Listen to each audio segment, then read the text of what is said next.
So how are you? Good. Whoa.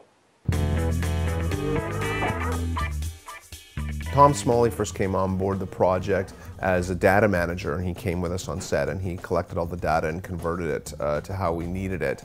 And then Anthony cut it and then brought it back to the studio. Every scene has these things happening on phones and happening on tablets, and we needed to incorporate that into the show, and Thom started taking over those editing duties and eventually had such a huge impact on the show, he became a co-editor with Anthony. I remember when you first asked me to start on it, and you said, you know, I've got this little project, Guidestones, you know, it's going to be a fun little thing to do that you could come and help out on. And I was like, yeah, that sounds great, sure, of course. I'll come help out on a small project. And then a few days into shooting, I sort of realized that this wasn't a small project at all. Guidestones is a really unique project in terms that we really had no roadmap to follow when we started.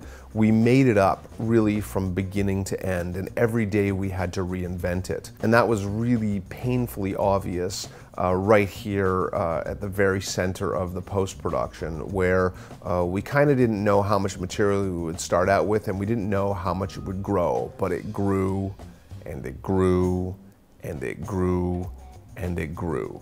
When you described it to me, I was like, yeah, 1 terabyte is a lot. It's a lot of space, Jay. I think, you know, that should more than cover it. And we'd get a second one to back it up on, obviously, but, you know, that's a lot of space. But now we have 3 2-terabyte drives. Sometimes we had 4 or 5 editors working on the project, right?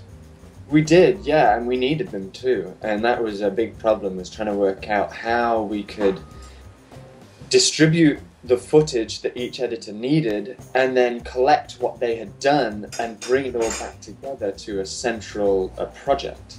And that was when we hired Sam, and Sam was like, yeah, it's easy, guys, you just do this. Yeah, it was easy for Sam. One of our favorite topics here around the studio is how are we going to do season 2 and how are we going to manage it better now that we have a better understanding of exactly what we're dealing with. And there's been a lot of suggestions, but frankly, I'm not sure that we know. But we're trying to figure it out. We will figure it out. Thom will figure it out. And Sam will actually figure it out. He's the smart one here. He's not here right now.